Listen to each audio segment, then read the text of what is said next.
Hello everyone, आप देख रहे हो मन्नत official YouTube channel. All India institute of medical education का कॉमन रिक्रूटमेंट एग्जामिनेशन है। 31 तारीख तक आप अप्लाई कर सकते हैं। डिफरेंट टाइप की पोस्ट हैं। अगर आप assistant junior administrative officer, assistant administrative officer that is double executive assistant, office assistant यानी कि ग्रुप 2 के अंदर की पोस्टों के लिए अगर आप अप्लाई करते हो और उसके डोमेन सब्जेक्ट की प्रिपरेशन करना चाहते हो तो साथियों हमारे टेलीग्राम चैनल से जुड़िए। फर्दर इंटीमेशन आपको वहां पे मिलेगी कि आप हमारे कोर्स से कैसे जुड़ सकते हैं। तो प्रीवियस ईयर का पेपर बड़ा मायने रखता है। बड़ी डिमांड आ रही है बच्चों की, मेल पे भी और टेलीग्राम पे डायरेक्ट चैट के अंदर भी हमें देखने को मिल रहा है। तो बच्चे चैट्स कर रहे हैं, बच्चे पूछ रहे हैं कि प्रीवियस ईयर का पेपर क्या पॉसिबल हो पाएगा सर। तो डेफिनेटली पॉसिबल हो पाएगा आपके लिए। तो प्रीवियस ईयर के पेपर से पहले बच्चों कल हमने सिलेबस की बात की थी। अब सिलेबस में एक बच्चे ने इतने कैओस क्रिएट किए, कुछ ऐसी इशू आए, बट डोंट वरी, हमें कोई पर्सनल ईगो नहीं है उस बच्चे की कमेंट से भी। बट आप सबको बताना जरूरी है कि उसकी वजह से हमें एक कमेंट पिन करनी पड़ी कि एक बिगेस्ट मिस्टेक है। हमने बोला था आपको 80 क्वेश्चंस आए थे लास्ट ईयर, तो बच्चे ने बोला टोटल 40 जनरल आए थे और 40 सब्जेक्ट के आए थे, यानी टोटल आए 80 थे। और जबकि हमने तो आपको 80 बताए थे किसके, डोमेन के, यानी कि आपके सब्जेक्ट रिलेटेड। तो फैक्ट ये है कि अगर 2023 का डेफिनेटली किसी बच्चे ने सीआरई का एग्जाम दिया है तो वो इस बात को कंफर्म जरूर करे कि 80 क्वेश्चंस तो आए थे उसमें डोमेन के। ठीक है, 10 क्वेश्चंस आए थे रीजनिंग के, 5 क्वेश्चन जनरल अवेयरनेस के, 10 क्वेश्चन एप्टीट्यूड यानी मैथमेटिक्स के आए थे बच्चे, 5 क्वेश्चन इंग्लिश के आए थे और डेफिनेटली 10 क्वेश्चन कंप्यूटर के आए थे, बेसिक कंप्यूटर। तो टोटल आप इस सेक्शन को देखोगे दैट इज 40 नंबर और इस सेक्शन को देखोगे 80 नंबर। तो 80 प्लस 40 कितने हो जाएंगे जी, 120।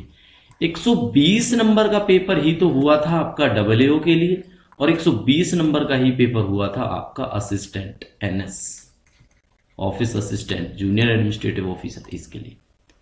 तो करेक्शन ये है कि बच्चों एमएस धोनी नाम से है उनकी कमेंट, तो उन्हें कमेंट आया कि बच्चों को जो है पाठ पढ़ा रहे हैं कि स्ट्रेटेजी कैसे बनानी है, क्वेश्चंस गलत बता रहे हैं कि 40 आए थे और 40 डोमेन के आए थे। तो कोई बात नहीं, आपके कमेंट के लिए इस हिसाब से थैंक यू है कि रिसर्च करने पर मजबूर हमें होना पड़ा, है ना। कोशिश यही थी कि हमने जो इन्फॉर्मेशन दी वो 100% श्योर दिए, बट एक किसी और बच्चे का बड़े रिस्पेक्टफुल मैनर में था कि सर 80 क्वेश्चन टोटल आए थे, 40 प्लस 40। इस वजह से हमने कमेंट करके बताया कि भाई करेक्शन कर लेना, हो सकता है 40 आए हों, बट डेफिनेटली मैं प्रूफ के साथ कह सकता हूं कि 120 क्वेश्चंस आपके आए थे, जिसमें से 80 क्वेश्चंस आपके concerned subject that is domain specific थे। ठीक है, तो ये डाउट क्लियर हो जाना चाहिए कि हमने जो इंफॉर्मेशन दी वो 100% ट्रू थी। अब पॉइंट पे आते हैं, बात करते हैं एमएस धोनी नाम से जो भी बच्चे का यूट्यूब पे जो आईडी है, डोंट वरी, हमें कोई फर्क नहीं पड़ता। अगर उनको लगता है कि 40 के आए थे तो वो अपने 40 के हिसाब से प्रिपरेशन करें, ठीक है। तो किसी को इसमें टेंशन वाली कोई बात नहीं है, बट प्रूफ ये है कि हमने आपको बता दिया है कि टोटल 80 क्वेश्चंस आपके सब्जेक्ट कंसर्न थे। अब बात करने वाले हैं हम आपके प्रीवियस ईयर के क्वेश्चन पेपर की। तो अगर मेरे बच्चों 80 क्वेश्चन आए थे तो इसमें से 40 क्वेश्चंस हम आज आपको इस क्लास के अंदर करवाने वाले हैं। करा हम 80 भी देते आपको, है ना, बट 80 क्वेश्चंस की पीपीटी प्रिपेयर करना एक टाइम लगता है। ठीक है, काफी जो कुछ और क्लास में भी बिजी थे, इस क्लास की प्रिपरेशन में भी हमें टाइम लगा है। तो आज 40 क्वेश्चंस में से देखो आप, बड़ी जल्दी ही पार्ट 2 आ जाएगा इसका। असिस्टेंट के क्वेश्चन पेपर की भी बात कर लेंगे, लेकिन जो ये आज का पेपर है वो डेफिनेटली डबलएओ का पेपर है। ठीक है, पहला क्वेश्चन आपके सामने है, which section provide the provision of CrPC where the person arrested shall not be subjected to more restraint than is necessary to prevent his escape. ये बात कर रहा है कि कौन सा सेक्शन है जो आपके क्रिमिनल की जो धारा है, सीआरपीसी है, उसमें अगर किसी पर्सन को अरेस्ट किया गया है तो उसको इतनी ज्यादा यातनाएं ना दी जाएं कि वो मतलब नेसेसरी हो जाए उसको एस्केप से प्रिवेंट करना। तो ये साथियों आपका section 48 of the code of criminal procedure के अंदर आता है। ठीक है, तो ये क्रिमिनल प्रोसीजर के कोड वाले जो थे, आज की डेट में बच्चे बोलते हैं कि भारत न्याय संहिता BNS चलता है। ठीक है, चल भी रहा है। चंडीगढ़ के अंदर ऑनरेबल प्राइम मिनिस्टर आए, क्योंकि चंडीगढ़ फर्स्ट सिटी बना है इन 3 जो न्यू BNS के लॉज हैं इनको इंप्लीमेंट करने वाला। ये जीके में आपको पता होना चाहिए। तो section 48 of the code of criminal procedure 1973। अच्छा, ये आंसर्स हैं एम्स के जो लास्ट आंसर्स के हिसाब से आपको प्रोवाइड कराए जा रहे हैं। किसी आंसर में कोई डाउट हो आपको तो बेझिझक डेफिनेटली कमेंट सेक्शन में बात करें, ईमेल भी आप हमें कर सकते हैं। बिकॉज गलती के लिए अगर हम करेंगे तो उसको एक्सेप्ट करने में 1 सेकंड लगाना है हमने।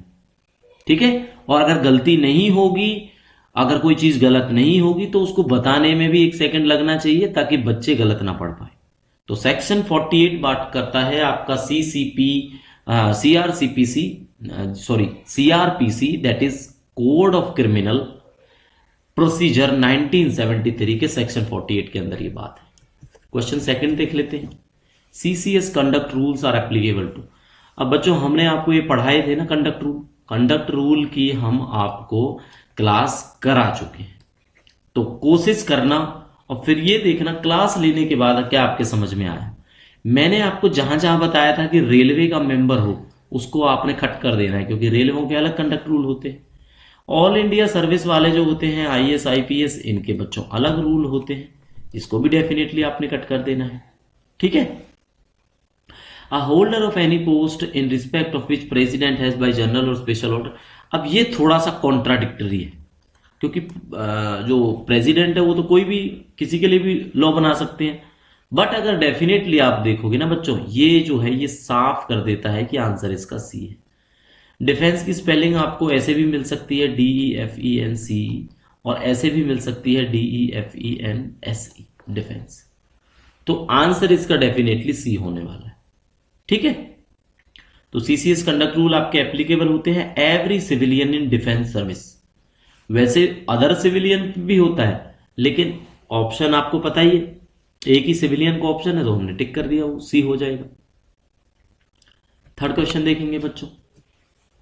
विच of the following are not included as goods under GFR 17। ये जो गुड्स ऑफ के फाइनेंसिंग रूल्स हैं, ठीक है, 2017, इसलिए 17 लिखा गया है। तो GFR का सेक्शन भी देखो लास्ट टाइम आया हुआ था। अभी हमें थोड़ा सा क्लासें हम करते रहेंगे, CCS पढ़ेंगे, पहले हम FRSR पढ़ेंगे, हम जनरल एडमिनिस्ट्रेशन पढ़ेंगे, फिर अगर हमें लगेगा कि एम्स के सिलेबस जो डिसाइड होगा अगर उसमें GFR 2017 है तो डेफिनेटली हम आपको वो करा देंगे। ठीक है, अपने आप में हर एक चीज बड़ा ग्रंथ है। GFR है जो गुड्स के फाइनेंसिंग रूल्स हैं वो बहुत बड़े हैं, ग्रंथ है पूरा। बट क्या करना है, एक अप्रोच होती है कि इनमें से क्वेश्चन आते हैं वो हम आपको कराएंगे। तो बताओ भाई गुड्स में क्या नहीं आता, आपने ये बताना है कि गुड्स के अंदर क्या नहीं आता। तो नहीं आते में आएगा बच्चा बुक्स, पब्लिकेशन, यानी लाइब्रेरी वाली चीजें गुड्स में नहीं आती। आर्टिकल हुआ, मटेरियल हुआ, कोई कमोडिटी हुई, कोई लाइफ स्टॉक हुआ, कोई फर्नीचर हुआ, कोई फिक्चर हुआ, कोई रॉ मटेरियल हुआ, कोई स्पेयर हुआ, इंस्ट्रूमेंट हुआ, ये सब उसके अंदर आता है। ठीक है, तो डेफिनेटली आपने ये चीज याद रखनी है, आपको पता होना चाहिए कि कौन सी चीज है जो उसके अंदर आती है और कौन सी चीज है जो उसके अंदर नहीं आती है।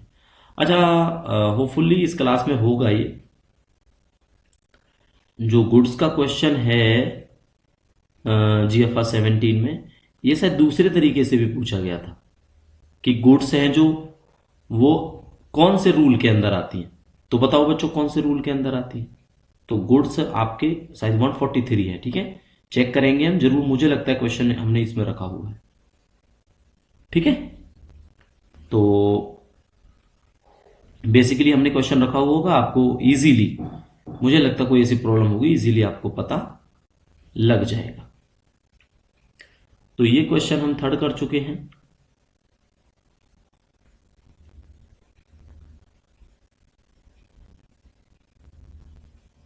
अच्छा बच्चों, GFR की अगर जरूरत पड़ेगी ना तो डेफिनेटली हम आपको कराएंगे।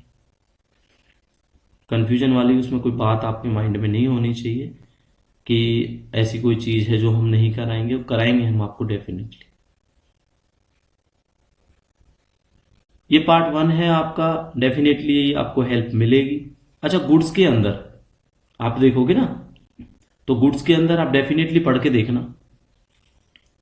होपफुली इसमें सारी चीजें हैं, आर्टिकल भी है, मटेरियल भी है, कॉमोडिटी भी है, फर्नीचर भी है, फिक्सचर भी है, लाइफ स्टॉक भी है, और भी चीजें मैं आपको समझा देता हूँ। मेनली इसी के लिए हम थोड़ा सा रुके थे। मशीनरी भी आती है आपकी, देखना आप गुड्स के अंदर क्या क्या आएगा।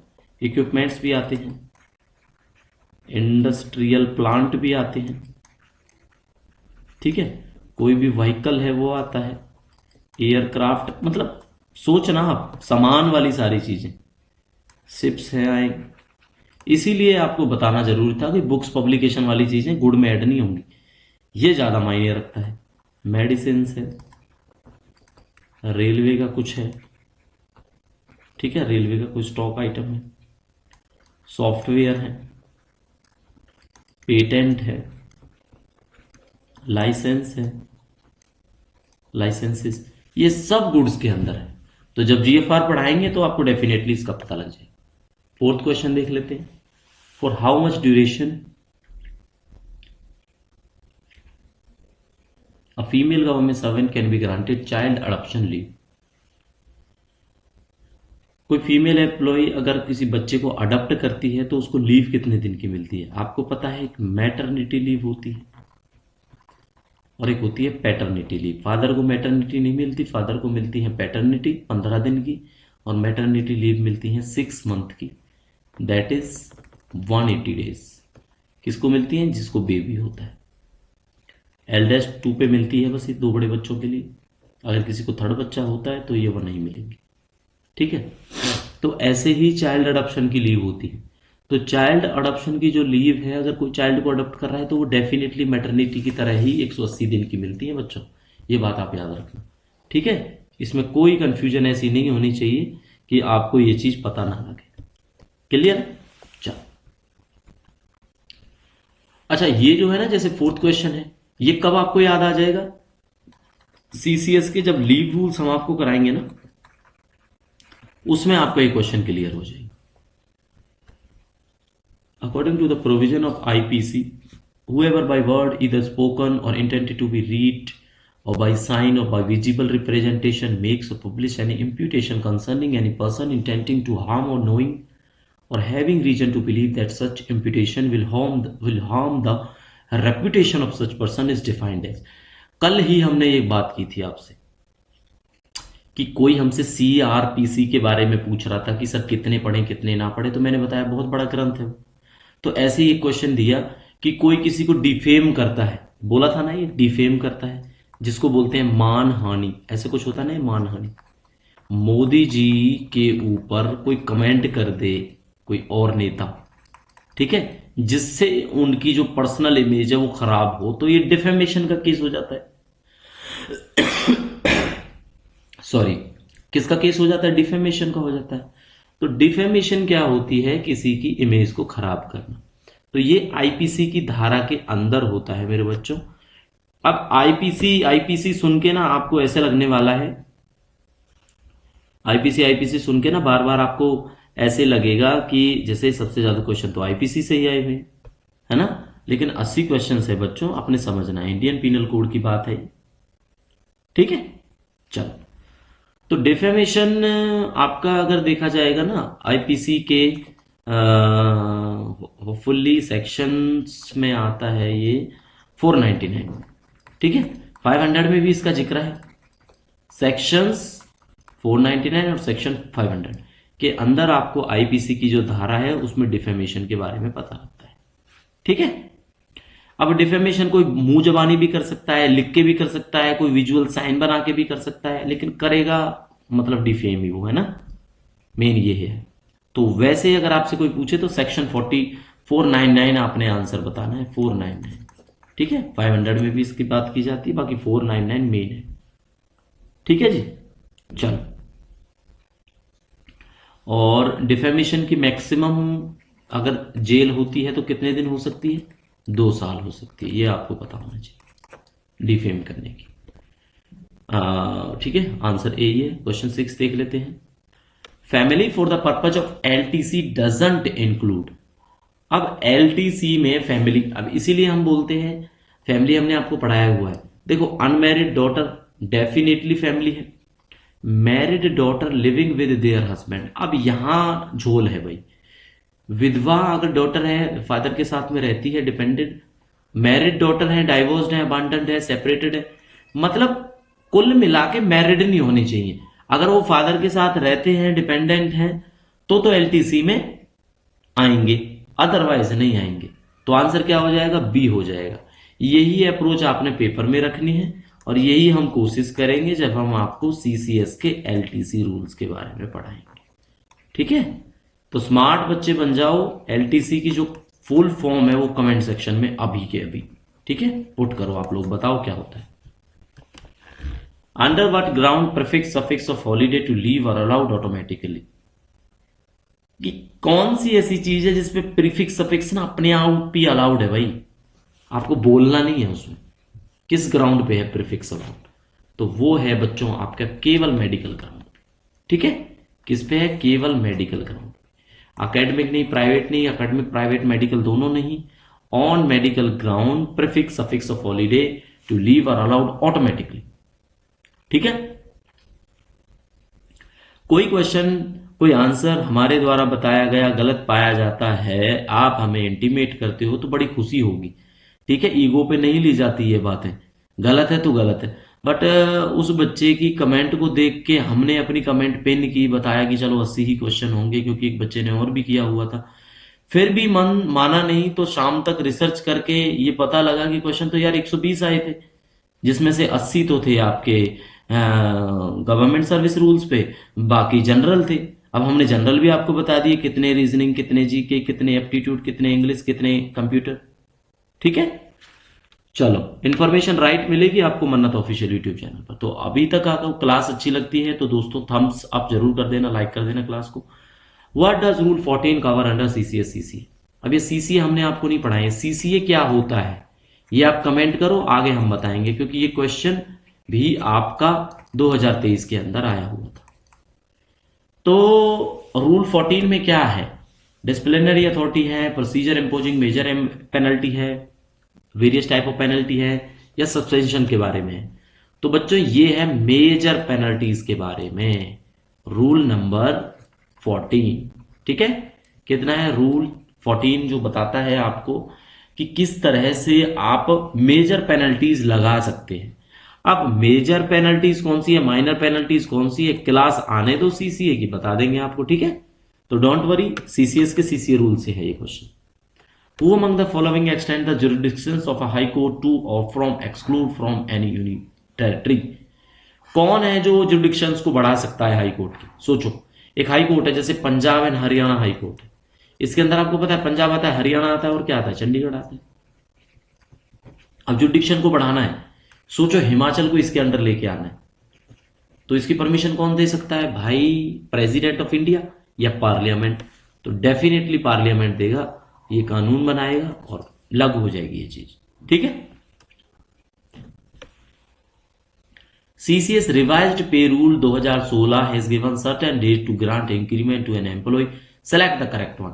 अब ये बात इंक्रीमेंट की, जो बच्चा जॉब कर रहा है उसको तो 100% पता होगी, लेकिन शायद ये नहीं पता होगा कि ये 2016 का जो रिवाइज्ड पे रूल आया था सीसीएस का, उसमें ये बात की गई थी, है ना?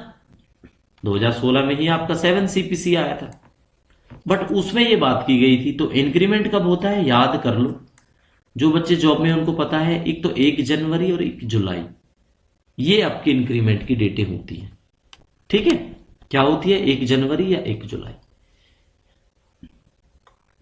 ज्वाइनिंग, अगर आपकी ज्वाइनिंग जुलाई 1 के बाद 1 के बाद, ठीक है, जुलाई 1 के बाद होती है,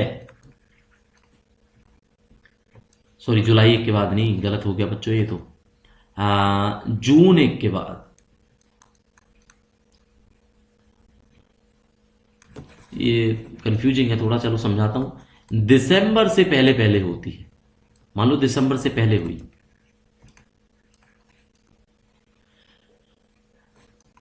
तो 6 महीने बाद यानी जुलाई में आपको इंक्रीमेंट मिल जाएगा। जून में हुई सपोज करो, ज्वाइनिंग आपकी जून में हुई, तो पहला इंक्रीमेंट आपको जनवरी में मिल जाएगा, क्योंकि आपके 6 मंथ कंप्लीट हो जाएंगे। तो इसका ये फंडा होता है, जब 6 मंथ की सर्विस हो जाती है इंक्रीमेंट आपका आ जाता है। चलो, लेकिन लेकिन मान लो आपने 1 फेब को ज्वाइन किया, तो अब 6-7 महीने आपके जुलाई के अगस्त में होंगे, तो अगस्त में इंक्रीमेंट थोड़ी मिलेगा, फिर आपको जनवरी में मिलेगा। तो आपको मान के चलो आपको 11 मंथ्स के बाद मिलेगा। ठीक है, ये चीजें होती समझा देंगे आपको क्लास में। चलो बच्चों, क्वेश्चन नंबर 11 को समझने की कोशिश करते हैं। Who among the following statements regarding qualification for appointment of high court जज इज करेक्ट। हाई कोर्ट के जज को जो अपॉइंट करने की क्वालिफिकेशन है, योग्यताएं हैं, वो क्या है? जज of high court hold office until he attain the age of 65। अब ये तो बात हुई नहीं, क्यों? क्योंकि हाई कोर्ट के जज की जो रिटायरमेंट की एज है ना, वो 65 होती ही नहीं है, वो 62 साल हुआ और रिटायर हो जाएगा। ठीक है, ये तो हुआ ही नहीं, डेफिनेटली सुप्रीम कोर्ट के जज की है ये। A judge of high court can be removed in the same manner and the same ground as judges of supreme court। अब ये बात ठीक है, लेकिन एक क्वालिफिकेशन के पर्पज से ठीक है या नहीं है, ये सोचना पड़ेगा। ठीक है, जजेज ऑफ हाई कोर्ट है वो अपॉइंट किए जाते हैं by the governor of the respective state. अब ये बात क्या लगता है आपको, ठीक है या नहीं है? जजेज ऑफ हाई कोर्ट, सोचेंगे इस पे भी। He should have been an advocate of High Court for at least 15 years। देखो जी, ये भी गलत है इसके अंदर, क्योंकि 10 साल का प्रावधान है। कोई भी आदमी हाई कोर्ट के अंदर अगर एडवोकेट है 10 साल से, तो वो एलिजिबल हो जाता है जज के लिए। ठीक है, दूसरी कंडीशन ये है कि भारत का नागरिक होना चाहिए। ठीक है, क्या होना चाहिए? भारत का नागरिक होना चाहिए। एज का आपको पता ही है 62 तक रहेगा। या तो उसने एडवोकेट में 10 साल निकाले हों, और या फिर कोई जुडिशियल ऑफिसर में। ठीक है, एडवोकेट बनने के बाद भी जुडिशियल ऑफिसर में निकाल सकता है। 10 साल की बात है, 15 साल का तो जिक्र ही नहीं है कहीं। तो देखते हैं आंसर क्या है। आंसर बी है इसके अंदर। सॉरी, तो बी आंसर में क्या है? A judge of high court can be removed in the same manner and the same ground as a judge of supreme court। अब यही बात हमें ठीक लगी, क्वेश्चन का समझ ही नहीं आ रहा इसमें। बात अपॉइंटमेंट की कर रहे हैं, एम्स ने भी क्वेश्चन ऐसा दिया है, तो डेफिनेटली क्वेश्चन चैलेंज हुआ होगा, ये ऑब्जेक्शन लगी होगी इस पे। तो इसके हिसाब से तो आंसर बी ही रहेगा इसमें। आपकी क्या ओपिनियन है, आप बताना हमें। ठीक है, बाकी जो नियुक्ति है वो आर्टिकल 217 के अंदर होती है। उच्च न्यायालय जो हाई कोर्ट का ना, हर एक जो जज है उसकी नियुक्ति करता कौन है भाई? प्रेसिडेंट करता है, गवर्नर थोड़ी करता है। ठीक है, प्रेसिडेंट करता है, ये याद रखना। स्ट्राइक डजंट इंक्लूड, हड़तालें जो होती हैं, हड़तालों में क्या नहीं होता? हड़तालें, इसमें क्या नहीं होता? Mass absenteeism from work without permission, refusal to work over time, refusal to work by group of employ acting in combination, mass casual leave. देखो, बहुत ज्यादा लोग बिना परमिशन के एब्सेंट हो जाते हैं, नॉट रॉन्ग, इट्स करेक्ट। काम करने, ओवर का टाइम करने से मना कर देते हैं, इकट्ठे एम्प्लॉय मिलके मना कर देते हैं,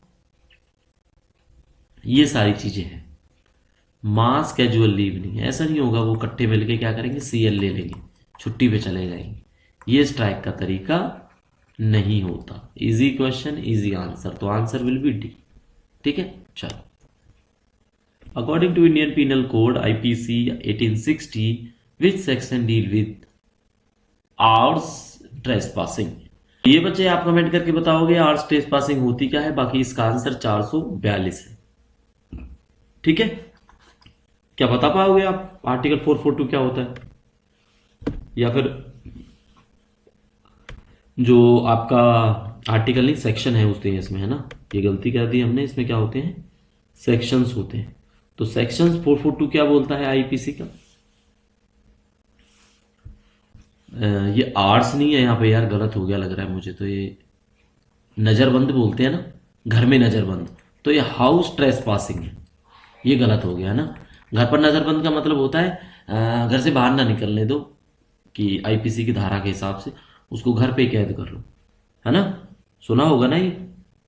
इसका मतलब पूरी बिल्डिंग को क्या है, एक तरह से रोक लगा दो वहां जाने से, ठीक है, हाउस ट्रेस पास बोलते हैं उसको।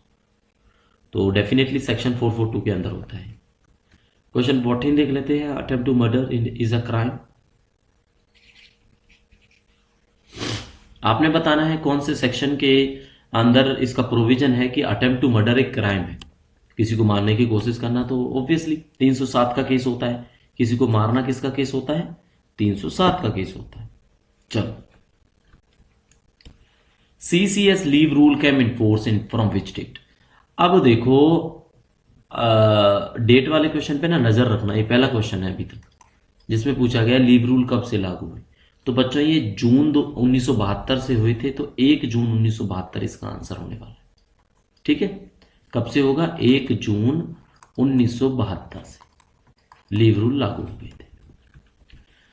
Completed year of service under CCS leave rule doesn't include. आपकी जो सर्विस है, आप सोचो उसमें लीव पे चले जाओ, तो क्या वो सर्विस काउंट नहीं होगी? होगी भाई। पीरियड स्पेंट ऑन ड्यूटी होगी, ये भी। Period spent on extra ordinary leave, ये भी होगी। बट डाइज नॉन नहीं होगी। डाइज नॉन होती है इसको बोलते हैं एब्सेंस विदाउट परमिशन, या एब्सेंट कह लो। बिना पूछे बिना परमिशन के एब्सेंट रहना डाइज नॉन बोला जाता है।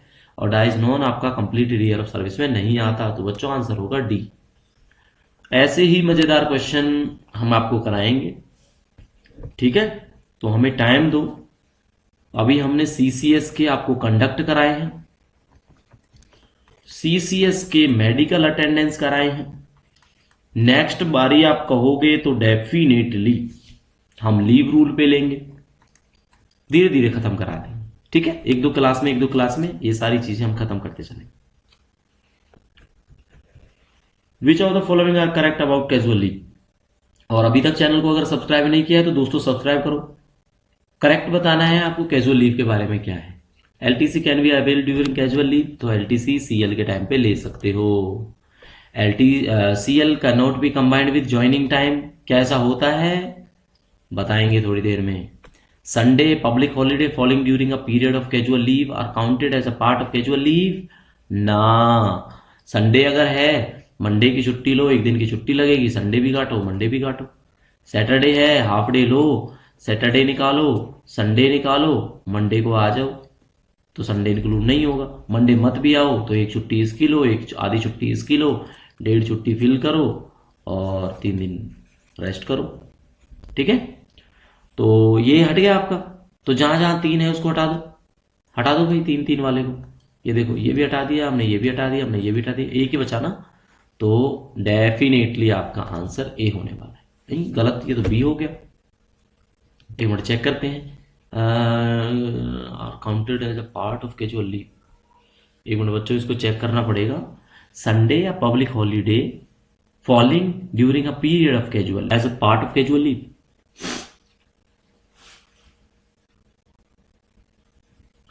काउंट तो यार नहीं होता। तो अगर होता तो ट्रू होता ही। इसके हिसाब से 2 और 3 ठीक है। एक तो ज्वाइनिंग टाइम के साथ की सीएल कंबाइन नहीं कर सकते, ये ठीक हो सकता है। एक एलटीसी को अवेल किया जा सकता है, ये भी है, ठीक है। बट डेफिनेटली कंफ्यूजिंग यही है कि तीसरा नहीं होगा इसके अंदर, ठीक है। चेक करके बताना है बच्चों आपने, क्योंकि ये है ना, पब्लिक हॉलीडे में आप लोगों को सीएल काउंट होता ही नहीं है यार, ऐसा होता ही नहीं बिल्कुल।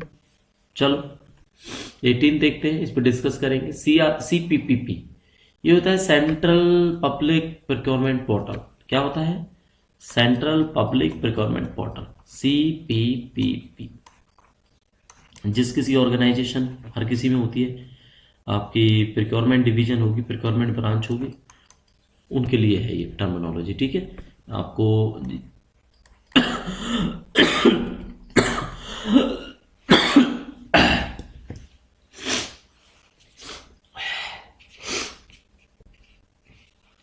जब भी आप जीएफआर पढ़ोगे आपको पता लग जाएगा इसके बारे में।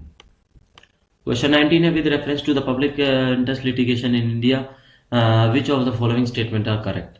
तो आपने बताना है कौन सी स्टेटमेंट है जो करेक्ट है। It has been borrowed from British jurisprudence, British से लिया गया था। Justice P N Bhagwati and Krishna Iyer revolutionise the justice approach in India, बिल्कुल ठीक है।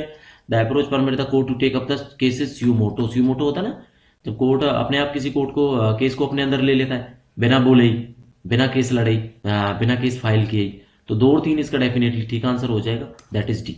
तो बच्चों इसका आंसर डी होने वाला है।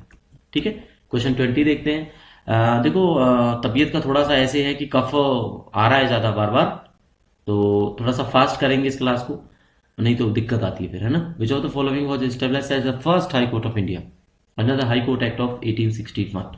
तो सबसे पहले जब हाई कोर्ट आई तो 3 हाई कोर्ट आई। 3 कोर्ट में हमने आपको सबसे पहले बताया कलकत्ता था, फिर बॉम्बे था, फिर मद्रास था। तो पहले वाला कौन सा हो गया, कलकत्ता हो गया। डेट कब है, 1861 के अंदर। 1861 में 3 हाई कोर्ट आपके आते हैं, सबसे पहला है जो कलकत्ता का नाम है। ठीक है, चलो अब अभी तक के क्वेश्चंस में देखा होगा, हमने आपको सिलेबस में बताया लास्ट ईयर के में हाई कोर्ट भी था। तो हाई कोर्ट के कितने क्वेश्चन है भाई, पढ़ने पड़ेंगे ना। तो सिलेबस का पता होना बहुत जरूरी है।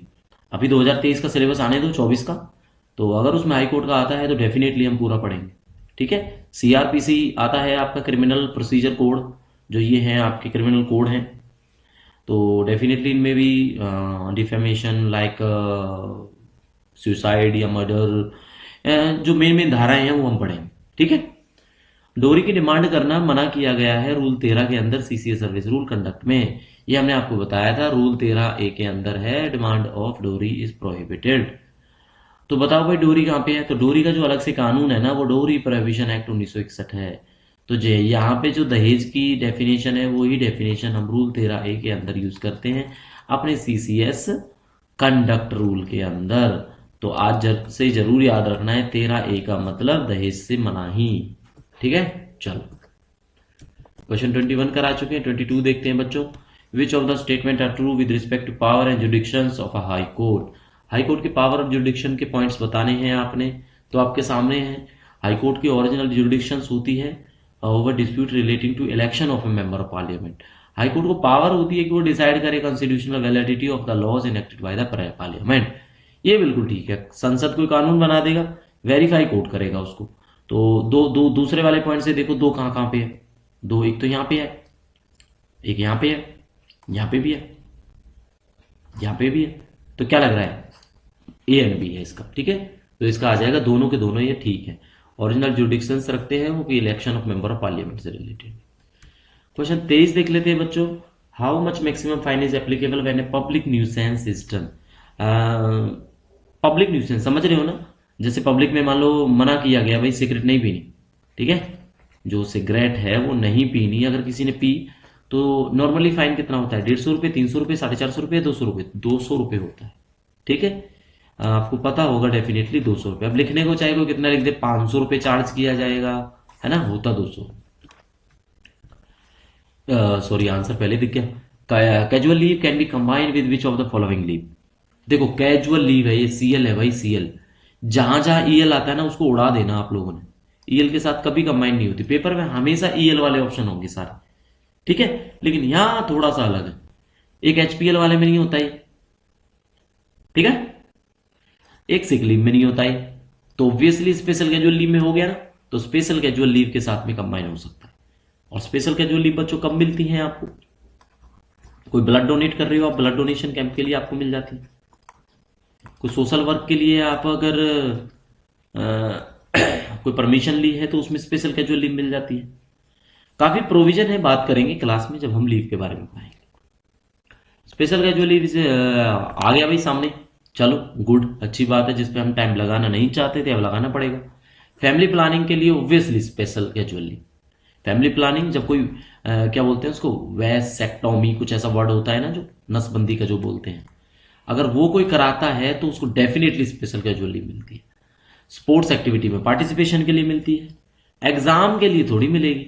आपका एग्जाम में कोई ये थोड़ी देगा 3-3 है, जहां पे कट कर दो 3-3, 1-2 दोनों, दैट इज सी।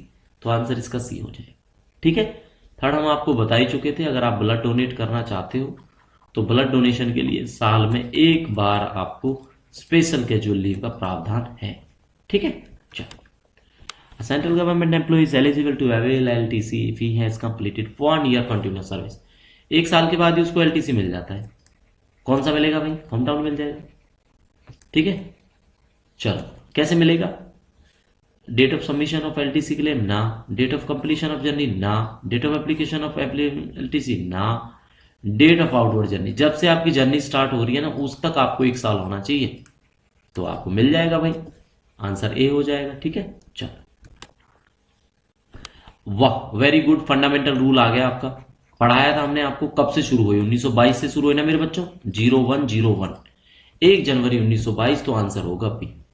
ठीक है, फंडामेंटल रूल की पहली हमने क्लास करी थी। पहला ही क्वेश्चन ये है आपके 2023 के जो एम्स के एग्जाम में आपको देखने को मिला। ठीक है, पढ़ते जाओ आप हमारी तरह, क्वेश्चन ऐसे लगेंगे जैसे हमने ही पढ़ाई है। Which of the following is a part of major penalty? Major भी होती है पेनल्टी, माइनर भी होती है। तो मेजर में ना सेंसर आती है, किसी की कड़ी निंदा हम करते हैं जब, नहीं नहीं नहीं सॉरी, सेंसर नहीं आती, ये माइनर में आती होगी मे बी, हाँ ऑब्वियसली। तो एक कंपलसरी रिटायरमेंट आपका मेजर पेनल्टीज में आता है। किसी को पेनल्टी देनी है, उसको कह दो कि भैया अब तुम्हारे जो भी 30 साल से ज्यादा हो गए सर्व करते करते, अब तुम्हें हम रिटायर कर रहे हैं पेनल्टी के तौर पर, तो ये मेजर पेनल्टी हो जाएगी उसके लिए। आई थिंक कंपलसरी रिटायरमेंट की बात 56J में की जाती है ना? जो भी देख लेना सप्लीमेंट्री रूल में किस में आता है। द नंबर ऑफ जजेस इन high court is decided by, high court के जज कितने होंगे डिसाइड कौन करेगा? राष्ट्रपति करेगा। मेरे हिसाब से तो राष्ट्रपति करेगा। अगर किसी बच्चे को कोई कमेंट करनी हो तो वो बता सकता है। ठीक है, चलो। Which of the following section of IPC deals with the disobedience to quarantine rule? अब ये पूछा इसीलिए गया था भाई, उसी टाइम के पहले आया था ना कोरोना, तो कोरोना काल में क्वारंटीन का प्रावधान था। तो क्वारंटीन होता है बच्चों 271 से।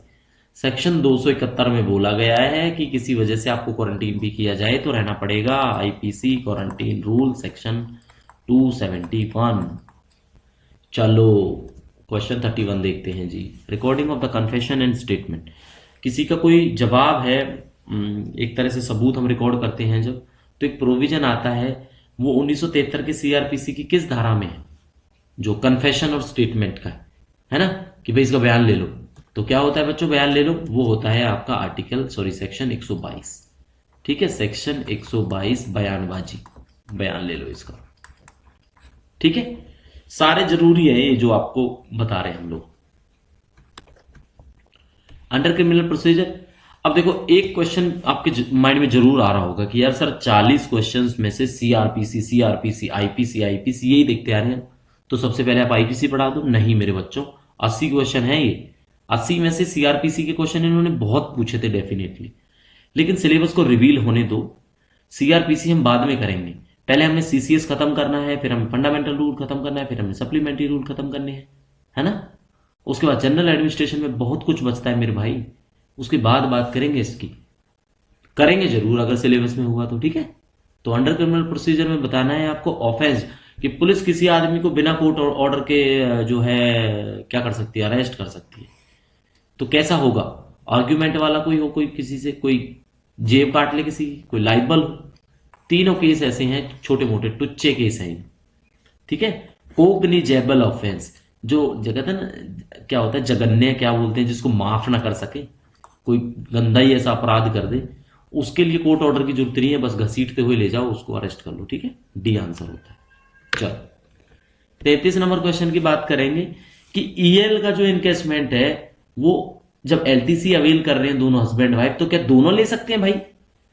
अब ईएल का जो एलटीसी में ईएल का जो इनकेशमेंट है वो 10-10 दिन की होती है ईएल, 10 डेज ईएल, ऐसे 10 डेज ईएल, तो दोनों ले सकते हैं भाई। इसलिए हस्बैंड वाइफ अगर दोनों वर्किंग है तो दोनों के दोनों एलटीसी के टाइम पे ईएल का इनकेशमेंट ले सकते हैं। अब ये मैं किस में पढ़ाऊंगा आपको? ये बच्चों हम आपको लीव ट्रेवल कंसेशन के अंदर पढ़ाएंगे एलटीसी। 34वां क्वेश्चन देखो, ट्रिब्यूनल्स होते हैं, कैट बोला जाता है, कैट की फुल फॉर्म आपने कमेंट करके बतानी, कौन सा स्टेटमेंट करेक्ट है? एक तो ये क्वासी जुडिशियल बॉडी, ठीक है, बिल्कुल। Tenure, term, condition, service of administrative tribunal are entirely in the hand of the executive, ये सारी बात क्या है, बिल्कुल ठीक है। तो effect delivery of justice, the member of tribunal must be compulsory trained in law, ये वाला कहीं मेंशन नहीं है, बट अगर आप देखोगे तो 1 और 3 बिल्कुल ठीक है इसके, ठीक है। तो कैट के बारे में भी सिलेबस में था, इसलिए क्वेश्चन डेफिनेटली यहां पे देखने को मिला लास्ट टाइम के पेपर में 2023 में। चलो, अंडर सीआरपीसी प्रोविजन है, क्रिमिनल कंप्लेंट को मजिस्ट्रेट तक कौन से सेक्शन से पहुंचाते हैं, 181, 170, 200, डेफिनेटली 200, 200 नंबर से याद रख लो, 200 नंबर ही है ना, सीधा मजिस्ट्रेट के पास जाएगा भाई। चलो, a government employ apply for specific type of leave, आप कोई लीव देते हो और जो लीव देने वाले आपके एचओडी हैं या कोई ऑफिसर है, वो क्या नहीं कर सकते, वो उसको रिवोक नहीं कर सकते, कर सकते हैं, सैंक्शन नहीं कर सकते, कर सकते हैं, रिफ्यूज नहीं कर सकते, कर सकते हैं भाई, रिफ्यूज भी कर सकते हैं, रिवोक भी कर सकते हैं, सैंक्शन भी कर सकते हैं, ऑल्टर नहीं कर सकते। सीएल दो, वो बोले नहीं ईएल लो, तो ऐसा नहीं कर सकते, ठीक है। आप कह दो कि मैं तो रेस्ट्रिक्टेड हॉलीडे वाली लीव यूज करूंगा, वो कहेंगे नहीं आप अपनी सीएल यूज करो, नहीं होगा ऐसा, ठीक है। तो ऑल्टर नहीं कर सकते, रिपीटेड क्वेश्चन है, सुप्रिटेंडेंट के एग्जाम में मैंने देखा है, नेटर के एग्जाम्स में मैंने देखा है, आता है ये क्वेश्चन ऑल्टर वाला, ठीक है। चलो, under which rule of GFR 2017 goods, ये बात हमने करी थी सबसे पहले कि गुड्स में आता क्या नहीं है, मैंने आपको बताया था बुक्स वगैरह याद रखना, बुक्स और लाइब्रेरी के आइटम, पब्लिकेशन, ये गुड्स में नहीं आते। तो ये किस में आएगा, रूल नंबर 143। तो रूल 143 के अंदर आपका गुड्स की डेफिनेशन है, कहां पे पढ़ेंगे, जब फाइनेंसिंग रूल पढ़ेंगे 2017। In which CCS conduct rule criticism of government is mention. देखो बच्चों, डेफिनेटली इस क्लास को थोड़ा और हम डीपली करा सकते थे, बट टाइम इतना नहीं है, क्वेश्चन का परव्यू समझो किस लिए क्वेश्चन को पूछा गया था। ऊपर से ये टाइम ऐसा है कि तबीयत सबकी थोड़ी ऐसी है ना, हमारी भी थोड़ी ऐसी है, लेकिन फिर भी प्रिपरेशन कराना बनता है अगर हमने मेंबरशिप आपके लिए स्टार्ट करी है तो प्रिपरेशन के लिए डेफिनेटली आप हमारे मेन टेलीग्राम चैनल पर जाओ, वहां से आपको एक गाइडलाइन मिल जाएगी कि आप हमें कैसे ज्वाइन कर सकते हो, कैसे प्रिपेयर कर सकते हो हमारे साथ। क्रिटिसिज्म ऑफ गवर्नमेंट की बात आपकी की जाती है किसमें, रूल नंबर 9 के अंदर, ये पेपर में आता है आपका कि भारत सरकार की आप निंदा नहीं कर सकते, rule number 9 of CCS conduct हमने पढ़ाया आपको 1-2 दिन पहले की क्लास में। 39 नंबर क्वेश्चन देखते हैं, कोई रिटायर्ड जज है, उसको अलाउ नहीं किया जाता टू प्रैक्टिस लॉ बिफोर, किसके सामने, सुप्रीम कोर्ट के सामने, भाई किया जाता है, किसी और हाई कोर्ट के सामने किया जाता है, यहां नहीं किया जाता जहां से वो रिटायर हुआ है, तो 3 इसका आंसर होगा, ठीक है। वहां पे वो प्रैक्टिस नहीं कर सकता भाई जहां से वो रिटायर हुआ है। How CCA is understood in CCS CCA rules 1965, ये मैंने आपको पहले बताया था, इसकी फुल फॉर्म जरूर आएगी, है ना, आगे ना। तो classification, control and appeal right answer है, और पढ़ने की जरूरत नहीं पड़ेगी, ये भी रूल है भाई, इसी में आती है आपकी पेनल्टीज, है ना, किसी कोई अपील कैसे फाइल करनी है, जॉब्स के जो क्लासिफिकेशन है, ए क्लास की जॉब, बी क्लास की जॉब, सी क्लास की जॉब, डी क्लास की जॉब, ठीक है। एक एक क्लास के अंदर खत्म करेंगे, ज्यादा से ज्यादा 2 क्लास लेंगे, हम सब खत्म कर देंगे, ठीक है। लेकिन क्वेश्चन प्रैक्टिस के लिए आपको ऐसे ही क्वेश्चन चाहिए होंगे, वो डेफिनेटली हम आपको प्लस मेंबरशिप के टेलीग्राम चैनल में प्रोवाइड कराने की हर संभव कोशिश करेंगे, ठीक है। तो डेफिनेटली आपने प्रिपरेशन करने के लिए हमसे जुड़ना है, तो आप जुड़ सकते हैं। आंसर आपके सामने हो गया। तो ये 40 क्वेश्चन हमने कराए, 40 क्वेश्चन देख के आपके दिमाग में एक ही चीज आई होगी अभी तक, 40 क्वेश्चन वैसे पेंडिंग है, घबराने की जरूरत नहीं है, ठीक है। बट आपके दिमाग में क्या आया यार, एक तो ये सीआरपीसी सबसे ज्यादा था, जहां था वहां आईपीसी था, उसके बाद हाई कोर्ट ने पीछा नहीं छोड़ा, है ना। तो हम भी आपका पीछा नहीं छोड़ेंगे, हम हाई कोर्ट भी कराएंगे आपको, आईपीसी भी कराएंगे, सीआरपीसी भी कराएंगे, लेकिन ग्रंथ आप अपने तरीके से पढ़ोगे ना, नहीं पढ़ पाओगे, बहुत बड़ा है सिलेबस, ऐसे ही डब्ल्यू जाओ असिस्टेंट लेवल 6-7 की जॉब नहीं मिलती मेरे भाई, ठीक है। तो प्रिपरेशन करते रहो, गाइडलाइन के लिए हम बैठे हैं, गाइडेंस के लिए हम बैठे हैं। मोर प्रैक्टिस क्वेश्चंस के लिए आप हमें टेलीग्राम पर फॉलो कर सकते हैं, ठीक है। सब्सक्राइब कर लो अगर अभी तक सब्सक्राइब नहीं किया। तो दोस्तों ध्यान रखो, प्रिपरेशन करते रहो, है ना। मौसम थोड़ा ऐसा ही है, बट डोंट वरी, प्रिपरेशन रखो, भरोसा रखो अपने ऊपर। चलो 31 तक अप्लाई करना है अगर आपने फॉर्म अप्लाई नहीं किया है तो मिलेंगे नेक्स्ट क्लास में। तब तक के लिए thank you and see you.